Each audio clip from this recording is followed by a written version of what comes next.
Selamat datang di podcast Sejarah dalam Sejarah, tempat kita mengupas berbagai peristiwa bersejarah yang membentuk dunia. Saya Nazwa Azhara. Dan saya Naisa Najila Ramadana. Hari ini kita akan membahas perjalanan politik Jepang dari masa politik Sakoku. Yang kedua ada restorasi Meiji. Yang ketiga hingga kedatangannya ke Indonesia dalam Perang Dunia Kedua yang berujung pada Perjanjian Kalijati. Nah Nazwa, jadi gimana sih awal mula politik Sakoku ini? Oke, jadi kita mulai dari abad ke-17 ketika Jepang menerapkan kebijakan Sakoku atau isolasi nasional.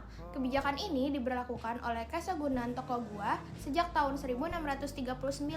Dalam kebijakan ini, Jepang menutup diri dari dunia luar, membatasi hubungan dagang hanya dengan Belanda, Cina, dan Korea melalui pelabuhan.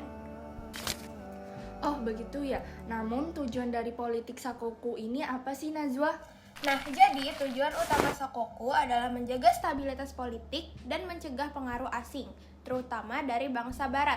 Namun, isolasi ini berakhir ketika Commodore Matthew Perry dari Amerika Serikat datang ke Jepang pada tahun 1853 dengan armada kapal perang. Jepang akhirnya dipaksa membuka diri dengan menandatangani Konvensi Kanagawa pada tahun 1854. Dari sini, Jepang mulai mengalami perubahan besar dalam struktur politik dan ekonominya. Nah, Naisa, kamu pernah dengar gak sih apa itu restorasi Meiji?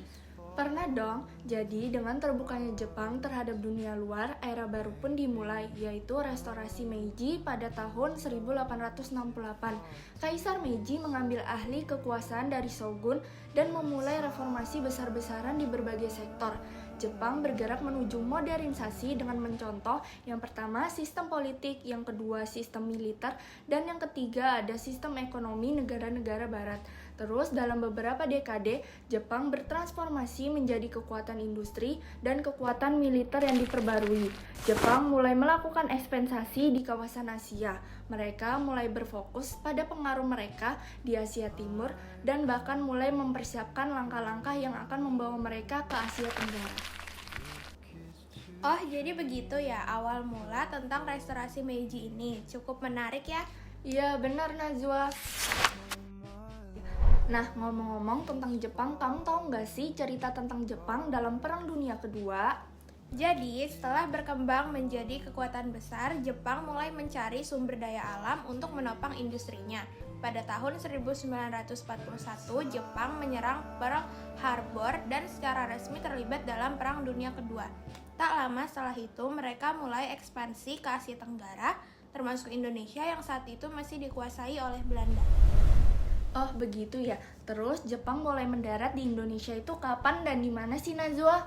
Pada awal 1942, Jepang melancarkan serangan ke Hindia Belanda. Mereka dengan cepat merebut kota-kota penting seperti Tarakan, Balikpapan, dan Palembang. Tentara Belanda kewalahan menghadapi serangan kilat ini. Dari akhirnya, pada 8 Maret 1942, Belanda menyerah kepada Jepang dalam Perjanjian Kalijati yang ditandatangani di Subang, Jawa Barat.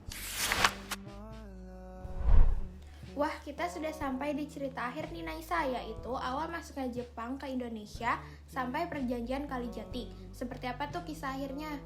Jadi Jepang mulai tertarik pada Indonesia pada awal abad ke-20 karena potensi sumber daya alamnya, terutama minyak dan rempah-rempah.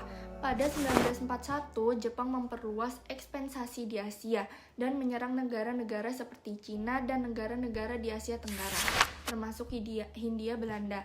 Pada Maret 1942, Jepang melancarkan invasi ke Indonesia, mengalahkan pasukan Belanda dalam pertempuran dan menguasai wilayah tersebut.